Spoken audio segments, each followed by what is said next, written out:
Buenos días. Comenzamos el webinar Aspectos básicos a tener en cuenta previos a la institucionalización de una persona con demencia. Mi nombre es María Ángeles García y pertenezco al área corporativa de CEAFA, Confederación Española de Alzheimer y otras demencias. Lo primero, dar las gracias a todas las personas que se han inscrito a este encuentro y, por supuesto, a la ponente que hoy nos acompaña y a la que presentaré más adelante. El webinar de hoy, organizado por CEAFA, está encuadrado dentro del proyecto Entornos Amigables y Solidarios con las Demencias, con cargo a la Subvención de Interés General del Ministerio de Derechos Sociales y Agenda 2030.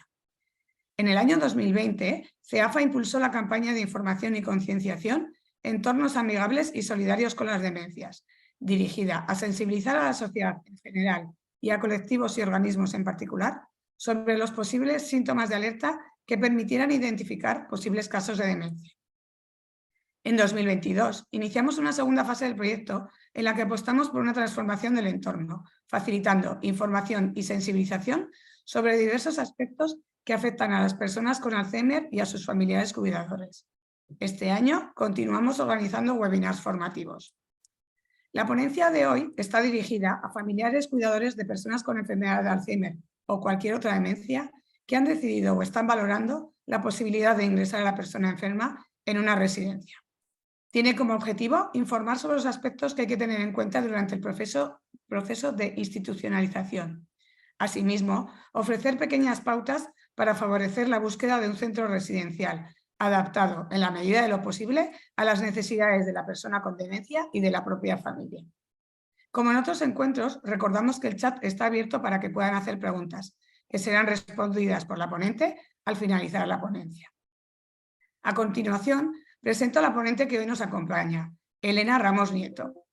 Diplomada en Trabajo Social en 2009 y es licenciada en Sociología en 2011 por la Universidad de Salamanca. En el año 2011 también finalizó un máster universitario en Gerontología en la misma universidad. Desde el 2016 es trabajadora social del Grupo 5 en el Servicio de Estancias Diurnas del Centro de Referencia Estatal de Atención a Personas con Enfermedad de Alzheimer y otras demencias del INSERSO, donde combina la atención directa a familiares de personas con demencia con proyectos de referencia y actividad docente en seminarios, así como sigue siendo tutora de prácticas de diversas titulaciones universitarias. Recientemente ha publicado un artículo científico titulado La utilización de recursos sociales en personas con demencia, en la revista Comunitaria, una revista internacional de trabajo social y ciencias sociales. Por favor, Elena, puedes comenzar tu ponencia sobre aspectos básicos a tener en cuenta previos a la institucionalización de una persona con demencia.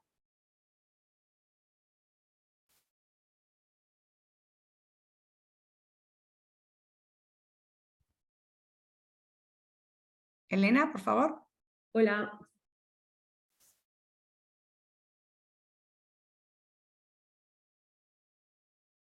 ¿Comparto la pantalla? Elena, no te vemos. Me sale, no puedo iniciar su vídeo porque el hospedador lo detuvo.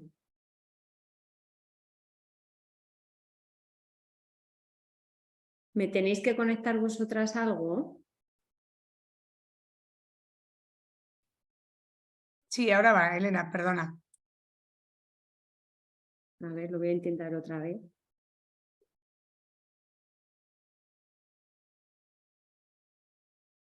¿Ya? Ahora voy a compartir.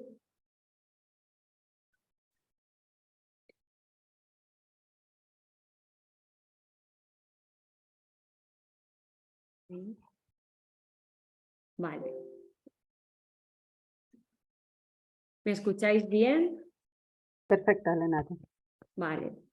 Bueno, pues muchas gracias, María Ángeles, por la presentación y gracias a todo el equipo de CEAFA que me habéis tenido en cuenta y me habéis invitado a dar hoy esta pequeña charla. También quiero agradecer a todas las personas que nos están viendo y escuchando en estos momentos.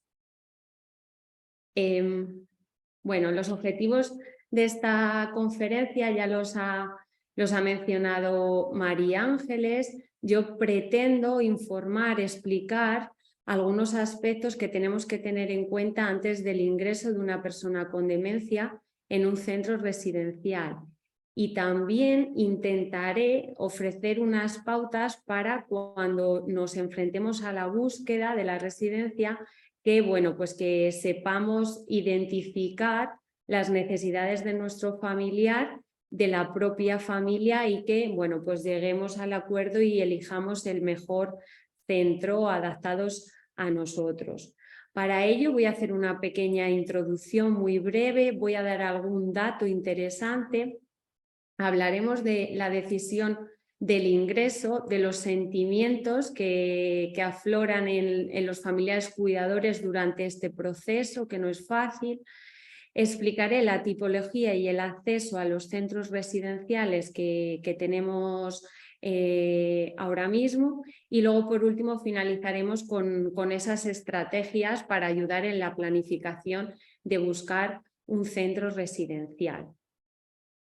Bueno, muy brevemente recordar que la demencia es un término genérico para referirse a varias enfermedades progresivas que afectan a la memoria, a otras capacidades cognitivas y al comportamiento, y que interfieren notablemente en la capacidad de las personas para llevar a cabo las actividades más cotidianas. Existen muchas formas de demencia. La más frecuente es la enfermedad de Alzheimer, que ocupa entre el 50 y el 75% de los casos, seguido por la demencia vascular, la enfermedad por cuerpos de Lewy y la demencia frontotemporal. Los límites de entre unas formas y otras de demencia son bastante difusos, por lo que a veces coexisten formas mixtas.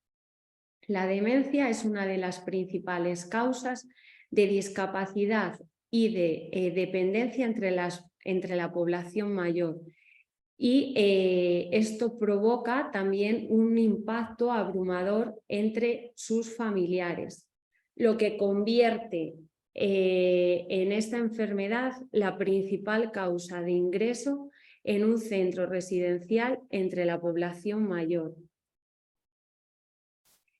El curso habitual de la demencia hace que poco a poco las personas pierdan la capacidad para ser autónomas, llegando en fases avanzadas a ser totalmente dependientes. Esa pérdida de la funcionalidad, unido al deterioro cognitivo, es lo que aumenta el riesgo de forma exponencial de ingreso en centro residencial. En España, la prevalencia de demencias en personas institucionalizadas, en personas mayores institucionalizadas, supera el 60%. Estos datos son similares a los que encontramos en otros países europeos como Francia, Noruega, así también como para los Estados Unidos. Entonces, bueno, trasladando los datos que existen, podemos afirmar que 2/3 partes de las personas mayores que viven en una residencia tienen algún tipo de demencia. Y esto nos hace pensar que son muchas las personas que han tenido que decidir el ingreso, o lo están planteando, o en un futuro, por las circunstancias, lo tendrán que decidir. Y esto no es una decisión fácil, hay que tener tiempo, esta decisión lleva consultas, lleva reflexiones y lleva a veces, bueno, pues un consenso familiar que a veces no es fácil llegar. Cuando estamos valorando el ingreso de una persona con demencia en una residencia, pues una de las preguntas más frecuentes es ¿cuándo ha llegado el momento o cuándo va a llegar, ¿no? Yo cuando le pregunto a los familiares o hablo con ellos, familiares que tenemos aquí en el CRE, pues ellos dicen cuando yo ya no pueda más, cuando mi familiar me deje de reconocer, A esto es muy difícil ponerle una fecha porque a veces ni siquiera llega el momento. A mí me gustó una frase que es de Pilar Rodríguez, que indica que en casa mientras sea posible y en la residencia cuando sea necesario. Y yo creo que resume un poco la idea de cuándo ha llegado este momento. Lo que está claro es que el ingreso de las personas con demencia en un centro residencial no es un fracaso, no es un hecho negativo. Cuando dentro del entorno familiar no se le puede cubrir las necesidades que las personas necesitan, que estas personas enfermas necesitan, que incluso poniendo recursos en el propio domicilio quedan escasos, el ingreso en un centro residencial es una opción más. Es verdad que no es fácil, ¿vale? Otra de las preguntas muy frecuentes que suelen hacer las personas es ¿quién tiene que participar en esa decisión? Bueno, pues siempre que el grado de aceptación no limite la capacidad de decidir por uno mismo, la persona con demencia tiene que participar en la toma de decisión, así como en la elección del centro, estar informado en lo referente a su funcionamiento, ese derecho de información que tenemos todas las personas. Si bien es cierto, hay un estudio, aunque no es muy reciente, que habla que el 80% de los ingresos de personas con demencias en los centros residenciales se producen cuando llevan 8 años de evolución la enfermedad. Esto que nos hace pensar, bueno, pues que en la mayoría de los casos esa capacidad de decidir ya está muy mermada y que tienen que ser sus familiares cuidadores o las personas más próximas a él los que tienen que valorar esta decisión y tomarla, aunque en menor medida va a haber aspectos que aunque esa capacidad de elección la persona la tenga mermada, seguro que podemos hacerle partícipe de una forma u otra en el proceso. Como he dicho, el proceso de institucionalización, que lo consideramos desde que empezamos a valorar la idea del ingreso hasta que se produce el ingreso y ya consideramos que nuestro familiar está adaptado en el centro y nosotros estamos satisfechos con él, es un proceso muy complicado y los familiares vamos a pasar por diferentes etapas. Los momentos previos al ingreso van a estar marcados por sentimientos de impotencia, de indecisión, de estrés, de preocupación, por el bienestar de la persona con demencia en un entorno que nosotros como familiares desconocemos. También, debido al vínculo tan estrecho entre la persona con demencia y el cuidador o cuidadora, van a aflorar sentimientos de abandono. Al sentir o al creer que en el sitio, en la institución a la que van a recibir unos cuidados de menor calidad de lo que lo estamos haciendo en el domicilio. Y luego, bueno, pues obviamente la culpa es inevitable, ya que vamos a pensar que la decisión a lo mejor no ha sido la acertada, que nos hemos precipitado a tomar esta decisión de forma muy rápida. Entonces, bueno, pueden ser momentos muy confusos. Por eso es muy importante contar con el apoyo de los centros residenciales, de los profesionales. Ellos nos van a orientar, nos van a facilitar las adaptaciones, tanto de la persona con demencia como de la familia, que nosotros también vamos a necesitar pues, conocer, tener información y estar seguros de lo que estamos haciendo. Una vez producido el ingreso, por norma general, los niveles de estrés, sobrecarga y depresión que las familias teníamos antes de ingresar a nuestra persona con demencia en la residencia, eso disminuye. También los familiares tenemos más tiempo libre, aumenta nuestro círculo social, por lo que la ansiedad también va a disminuir. Y si valoramos que la atención que está recibiendo en la residencia es adecuada, nuestros niveles de culpa también van a descender. Pero es muy importante recalcar que la sobrecarga de los familiares no se va a eliminar por completo, que vamos a seguir haciendo un rol activo de cuidados, vamos a ir a hacer visitas frecuentemente, vamos incluso en muchas ocasiones a colaborar con los cuidados, con actividades básicas de la vida diaria. Y también reseñar que el estrés puede permanecer por diferentes causas. Estas causas a veces son provocadas pues, por la angustia que provoca la financiación del centro, la preocupación. Otras veces ese estrés permanece porque al tomar la decisión hay familiares que no están de acuerdo con lo que se está llevando a cabo y pueden aparecer conflictos, y estos conflictos pueden permanecer en el tiempo.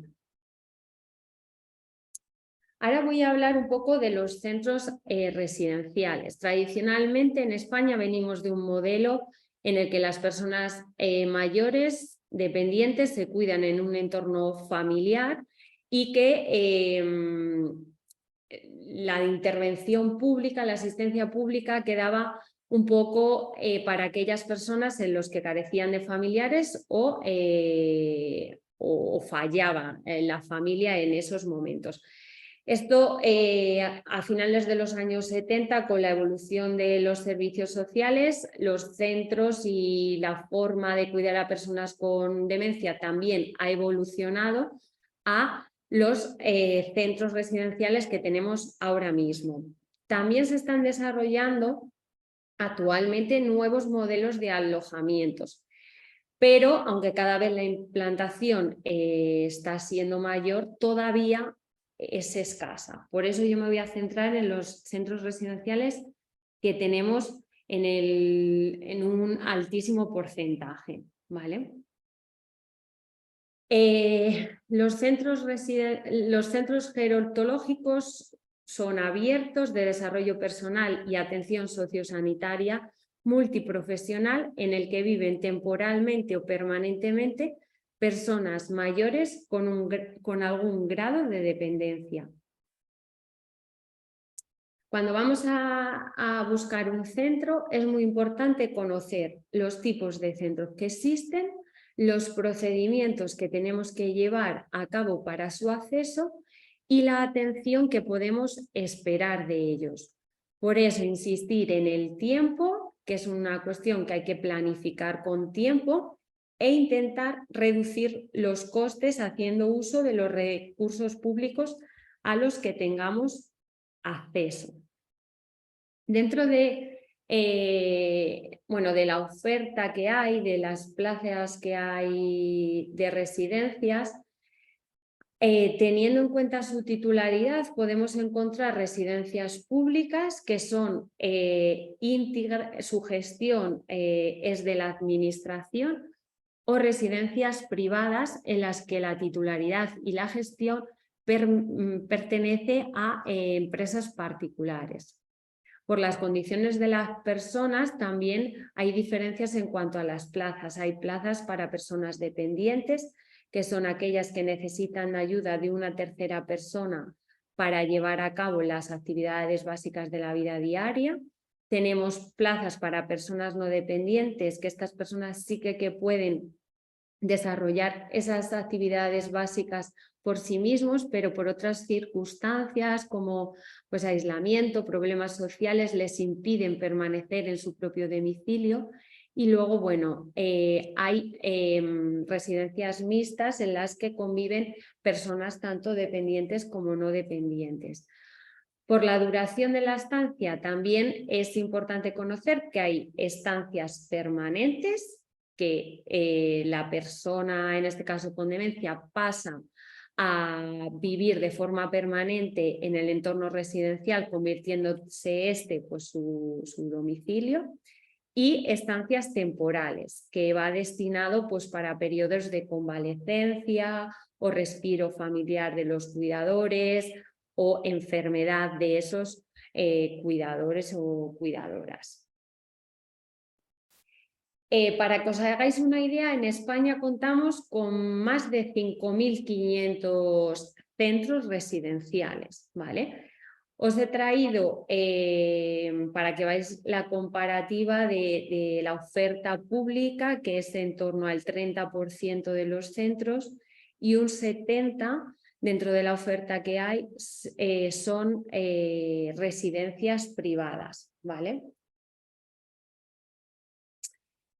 Sí que me gustaría hacer un inciso, que la existencia de centros especializados destinados exclusivamente a la atención de personas con demencia es escasa y que en la mayoría de las ocasiones las personas con demencia son atendidas en centros públicos o privados que atienden a personas dependientes.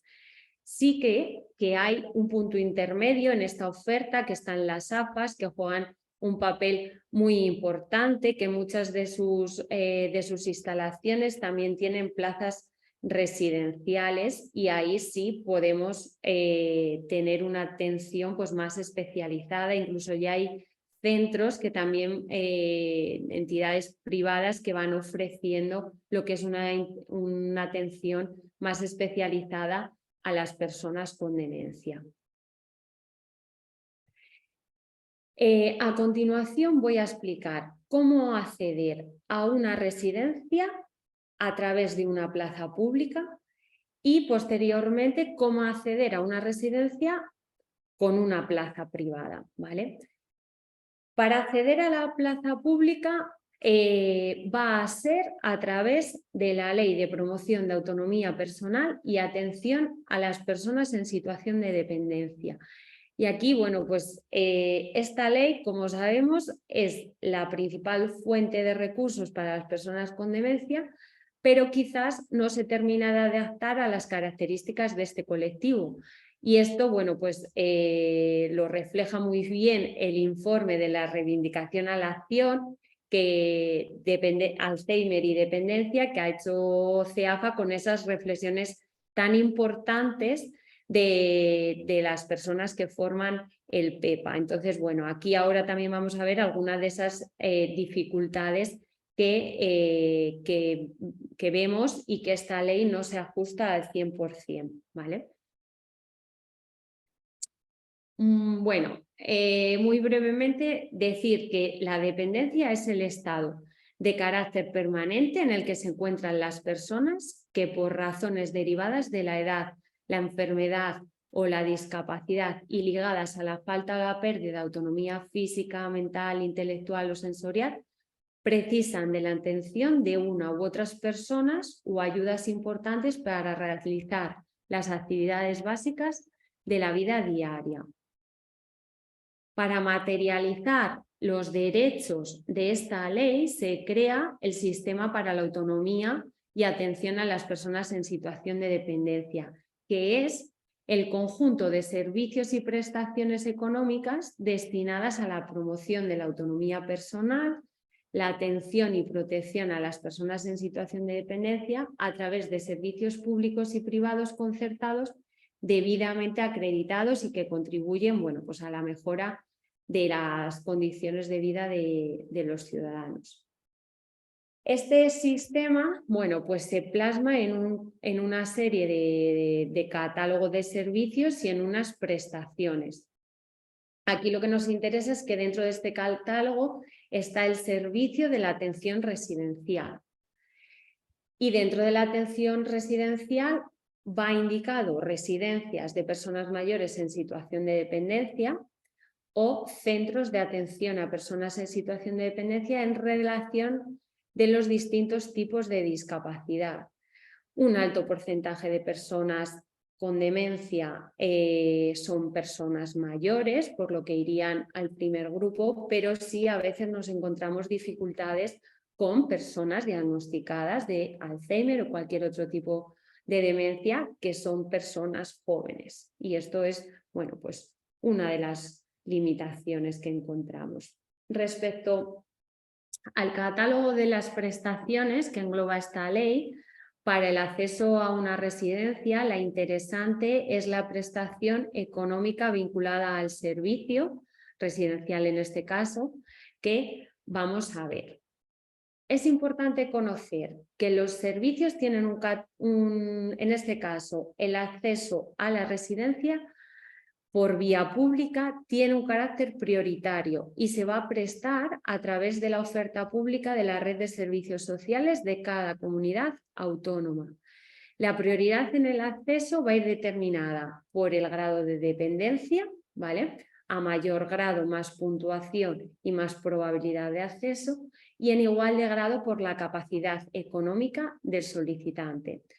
A menor capacidad económica, también mayor posibilidad de entrar.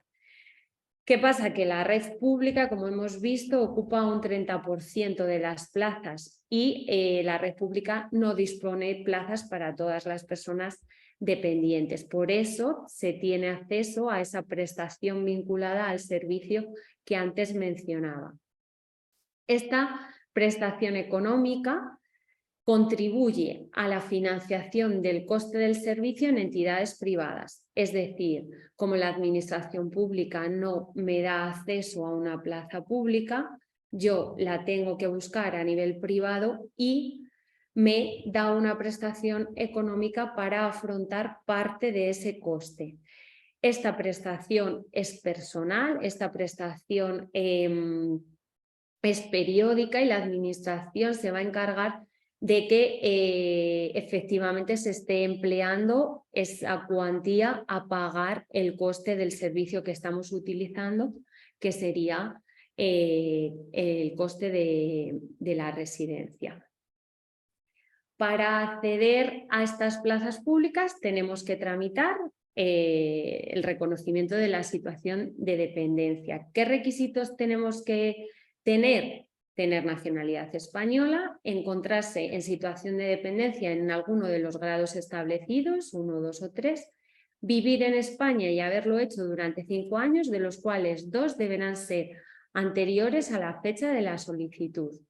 Y aquellas personas que carezcan de la nacionalidad española, bueno, pues se regirán por diferentes tratados, acuerdos o leyes, ¿vale? Y convenios en este caso con España.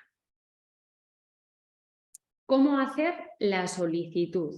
Bueno, pues hay que presentar una instancia, a instancia de la persona enferma o de quien ostente su representación, presentar el modelo oficial de solicitud acompañado de la documentación requerida por cada comunidad autónoma.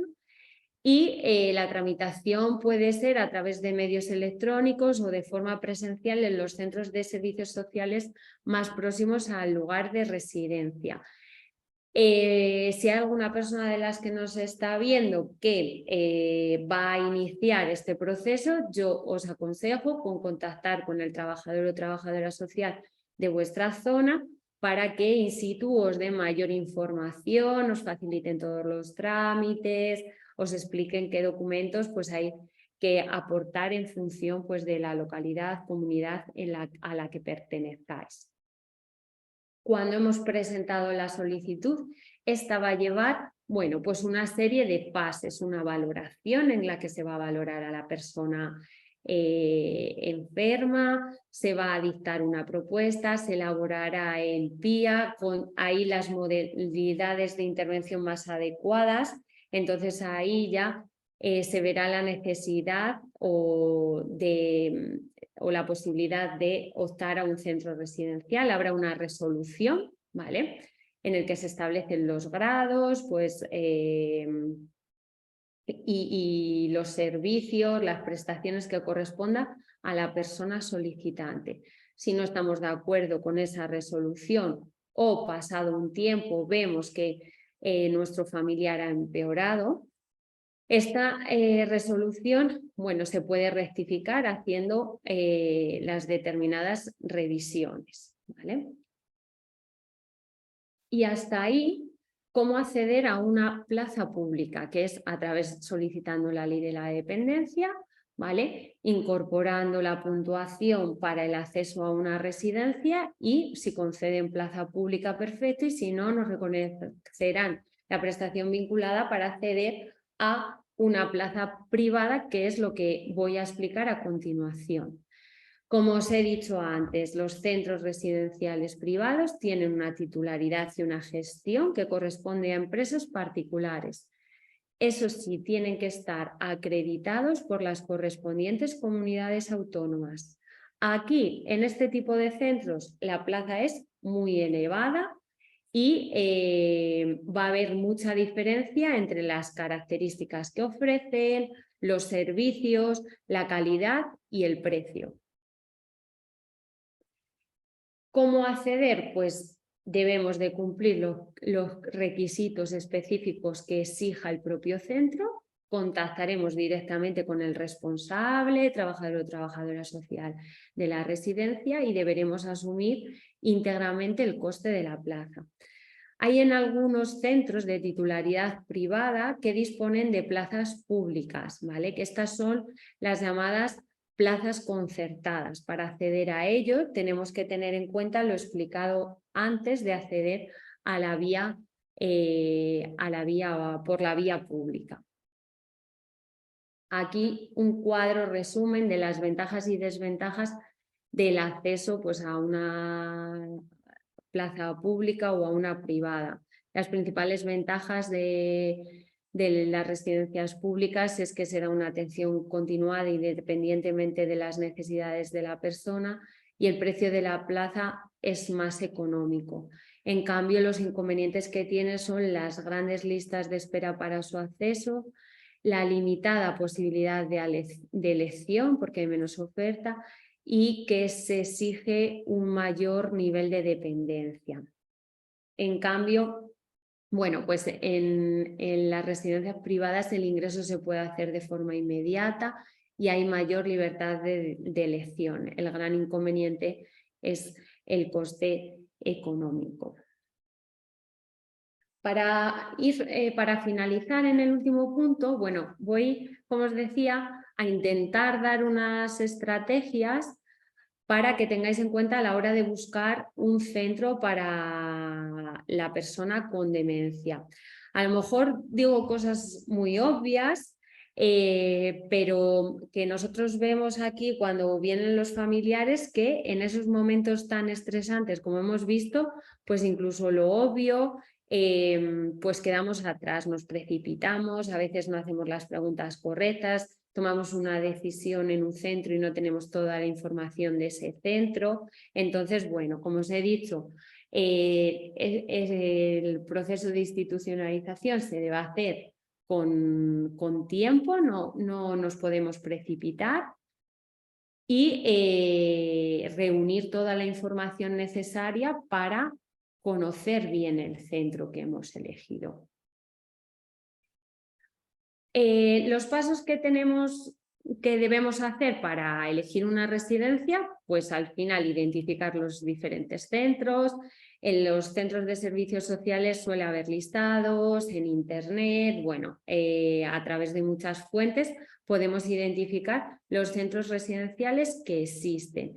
Debemos hacer una lista, tener en cuenta en esa lista la localización del centro, pues bien que esté cerca de los familiares o bien situada en el entorno de la persona con demencia. Todas estas cosas, si se puede, la deberíamos de tener en cuenta. Después hacer una lista de prioridades, ¿no? Creo que todos los centros no pueden tener todas las características, es decir, pues ahí tenemos que valorar si,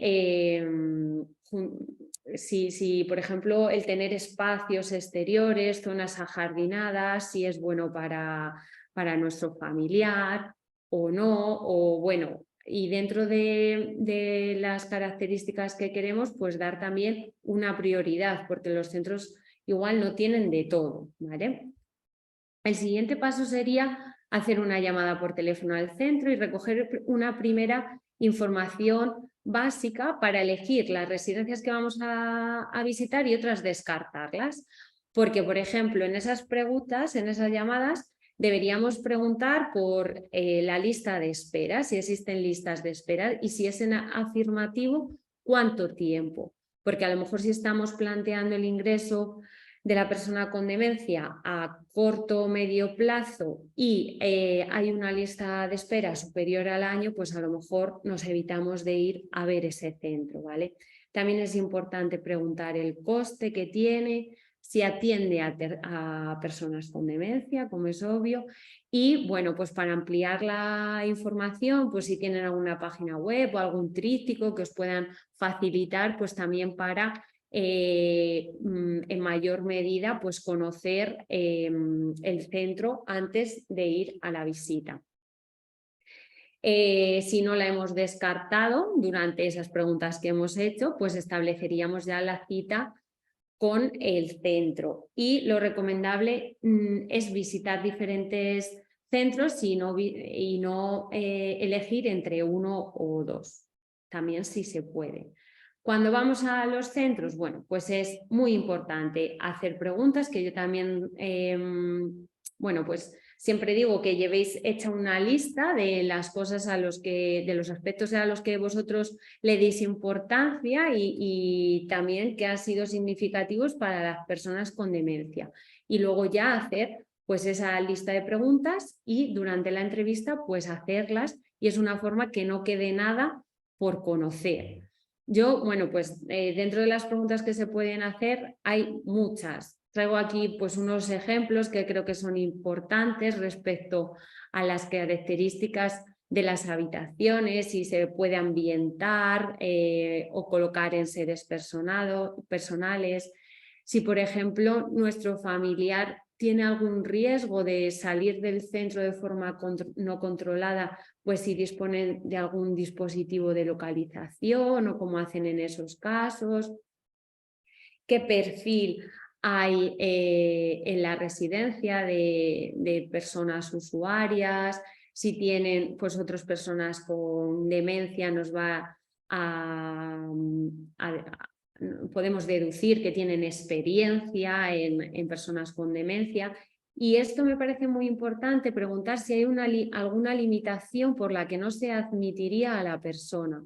Porque hay veces que las personas con demencia tienen alteraciones psicoconductuales. Entonces, en algunos centros puede que eso sea una limitación para entrar, o si aparecen esas alteraciones psicoconductuales, pues un poco cómo se va a gestionar.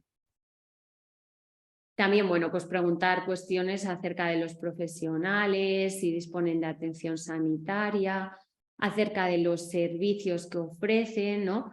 De esas terapias no farmacológicas tan importantes también en personas con demencia, qué intervenciones y terapias se realizan, si se facilitan servicios complementarios como la peluquería y la podología, si estos, por ejemplo, servicios están incluidos en el coste mensual o es a mayores para, bueno, pues también es importante a la hora de hacer las cuentas en la familia. Y luego, bueno, pues también es importante preguntar acerca de cómo va a ser la comunicación, si los familiares podemos tener una comunicación directa con los profesionales, obviamente horario de visitas, si podemos a lo mejor comer con ellos, o en caso negativo si podemos salir del centro con nuestro familiar. ¿En qué medida se permite la implicación de los familiares en la dinámica del centro? Perdón.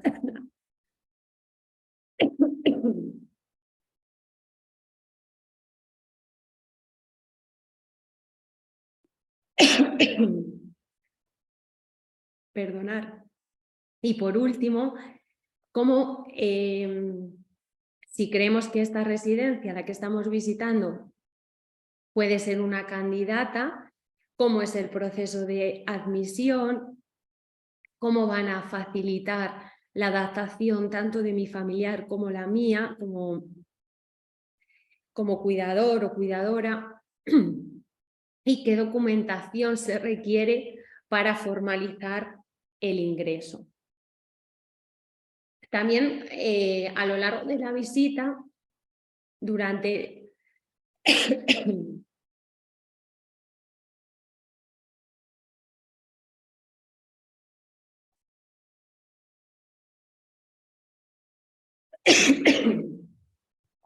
ay, perdonad.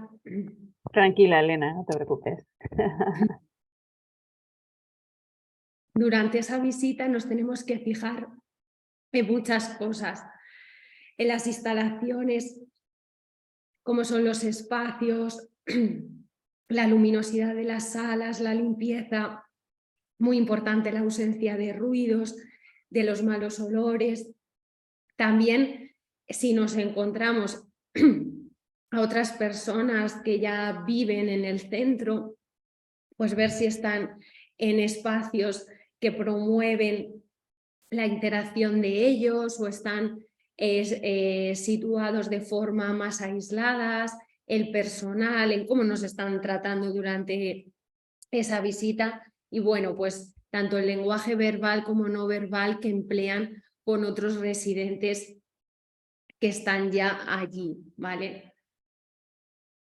Me parece muy importante que en esa visita a los centros residenciales el equipo de profesionales o la persona que nos está atendiendo nos conteste a todas las dudas que nosotros tenemos, pero también tiene que haber otro tipo de información, que esa información la tenemos que dar como familiares cuidadores. Y es muy importante hablar claro, hablarle claro a los profesionales de forma objetiva. Nosotros aquí a veces vemos que se nos oculta información por miedo a que, por ejemplo, pues si tienen dificultades en el aseo, pues nos damos cuenta cuando nosotros nos enfrentamos a esa tarea. Pero si se da el caso, es preferible que nos lo contéis antes, que lo cuenten a los profesionales para ya ir preparados, para intentar ya desde el primer día buscar estrategias para que, bueno, pues para que la atención y los cuidados que reciba el familiar pues sean los correctos, y los profesionales que están en un centro no conocen a la persona y somos nosotros los que debemos de comunicar pues todo aquello que creamos importante, y si ellos nos preguntan por determinados aspectos, que seamos claros y que informemos sin ningún tipo de problema, ¿vale? Que va a ayudar, no va a desayudar. Y bueno, por último, aquí os traigo una guía que se publicó en el CREA en el 2020, que se llama, igual que el título que tiene en esta ponencia. Aquí hemos visto cosas, bueno, pues de forma muy general por el tiempo que tenemos, pero en esta guía podéis ampliar más información si alguna de las personas que nos está viendo le ha resultado interesante. Sí que hay un punto, creo que es el punto 2, que ya ha quedado obsoleto. En ese punto se hablaba de los internamientos voluntarios, los involuntarios. Se explicaba lo que antes era el proceso de incapacitación legal, y por eso quiero decir que ahí hay un punto de esta guía que queda obsoleto tras la publicación de la ley por la que se reforma la legislación civil y procesal para el apoyo a las personas con discapacidad en el ejercicio de la capacidad jurídica, que se publicó posteriormente a la publicación de la guía, ¿vale? Y bueno, pues muchas gracias a todas las personas que me han estado viendo o escuchando, y si queréis pues podemos dar paso a las preguntas del chat.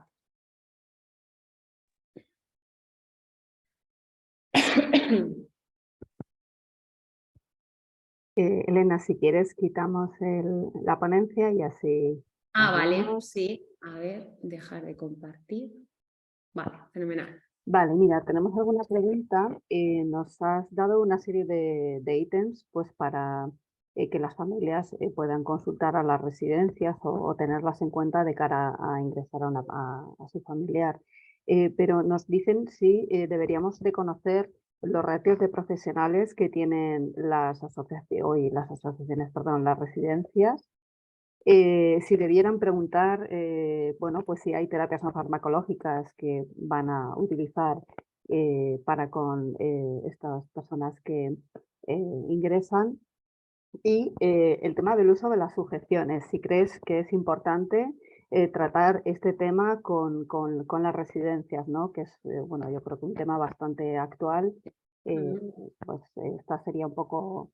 Bueno, y Claro. el tema de los horarios de las visitas, si consideráis que debería ser libre o, bueno, un poco. Claro, a ver, yo siempre digo que todo aquello que nos genere una incertidumbre como familiar lo debemos de hablar claramente los primeros días con los centros. Y, por ejemplo, si nos preocupa el tema de los fármacos, hay que hablarlo con ellos, ¿vale? Si mantienen la medicación que la persona con demencia probablemente lleve ya pues hecha por su neurólogo, por sus médicos especialistas, y cómo van a seguir pues tratando ese tema, si van a cambiar medicaciones, qué perfiles profesionales hay en el médico, porque nosotros, bueno, pues también aconsejamos que se siga visitando a los médicos especialistas si en los centros a los que está no existe ese perfil profesional. El tema de las sujeciones, pues claro que creo que es importante preguntar cómo se está gestionando el tema de las sujeciones en el centro, ¿vale? Si hay sujeciones, si no las hay, y en el caso de que las haya, cómo, cuándo se utilizan, ¿vale? Y luego el tema de las visitas, es verdad que todavía venimos arrastrando algunas limitaciones del tema de la pandemia. Y yo, bueno, pues por el conocimiento que tengo al hablar de los con familiares que vienen por aquí al centro, pues todavía hay centros en los que siguen siendo bastante restrictivos. Y hay en otros centros, por ejemplo nosotros aquí, que tenemos las visitas establecidas como antes de la pandemia. Ya el tema de las visitas lo tenemos totalmente normalizado. Y yo creo que es importante que lo vayamos normalizando en los centros en los que todavía hay limitaciones y restricciones en las visitas. Vale, tenemos más preguntas. Bueno, esto es más una reflexión. Dice, ¿por qué hay pocos centros que faciliten un ingreso mixto? Es decir, de una persona pues, que es autónoma y de una persona que sea dependiente, pues en este caso que pueda tener demencia. ¿Cómo? Sí, es una reflexión que hacen, que es diciendo, pues hay pocos centros que permiten el ingreso de una pareja mixta en la que una persona, pues por ejemplo, tiene demencia y la otra persona es autónoma. Claro. Es reflexión, ¿eh? Claro, ahí es verdad. Normalmente, por algún caso también, ¿no? Por la experiencia, pues al final suelen en los centros tener distribuciones, ¿no? Por plantas o por secciones de personas dependientes, no dependientes. Entonces, ponen dificultades en que con personas con características diferentes, pues por el funcionamiento del centro, estén en espacios diferentes.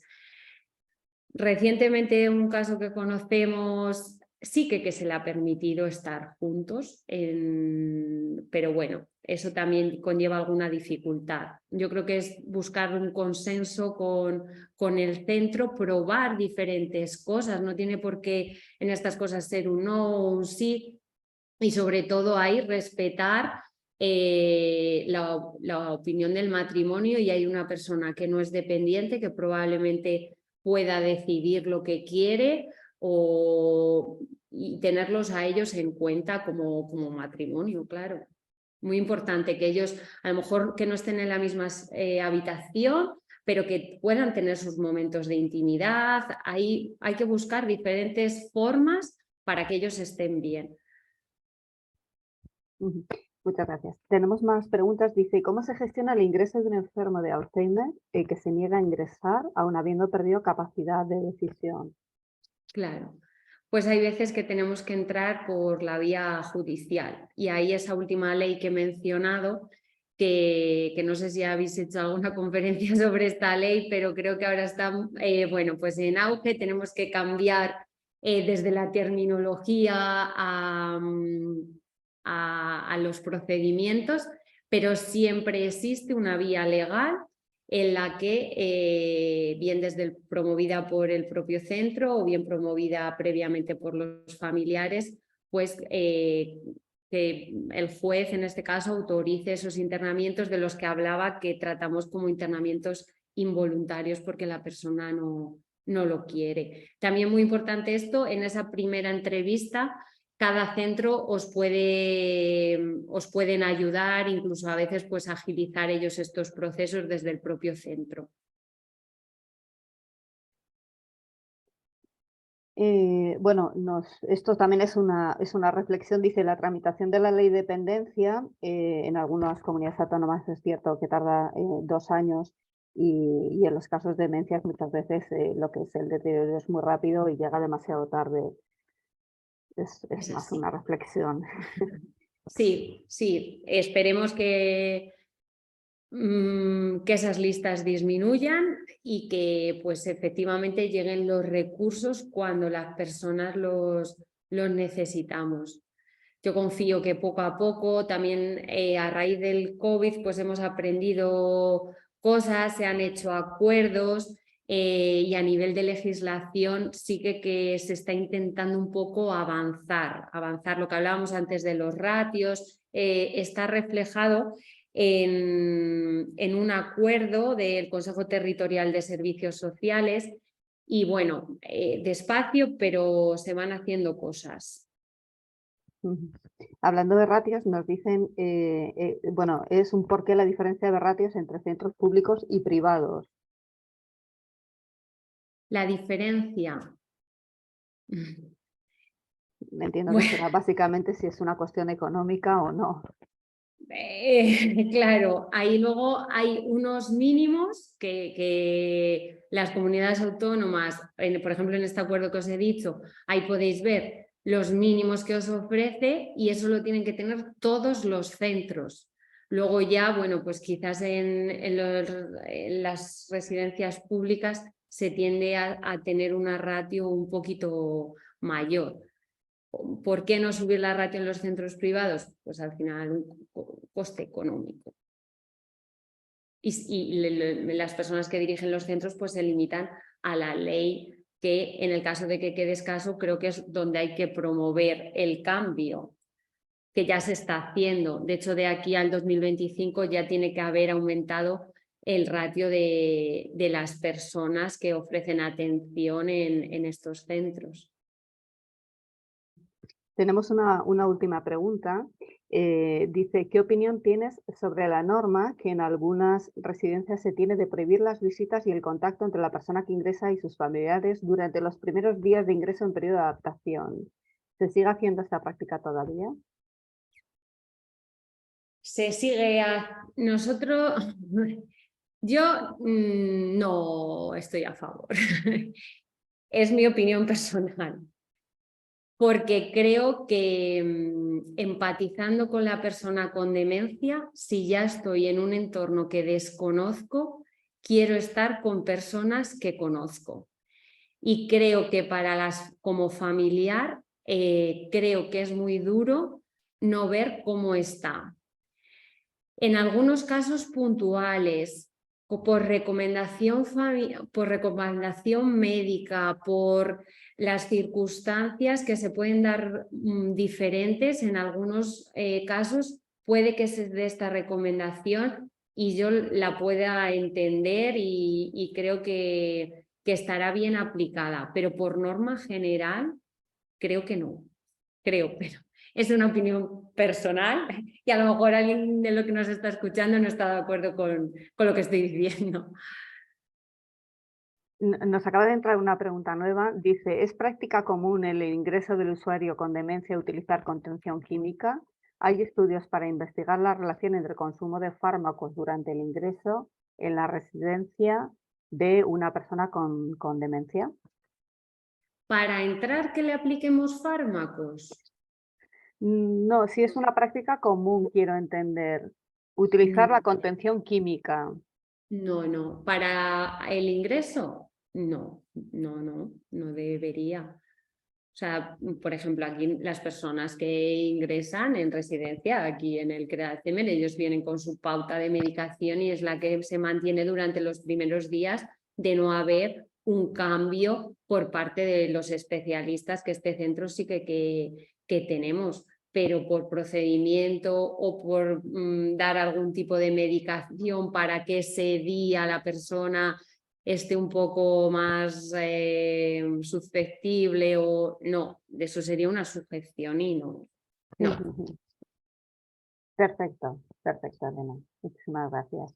Bueno, ya no hay ninguna pregunta más en el chat, por lo tanto os dejo con mi compañera María Ángeles para que finalice lo que es el webinar. Muchas gracias, Elena. Fenomenal, gracias a vosotros.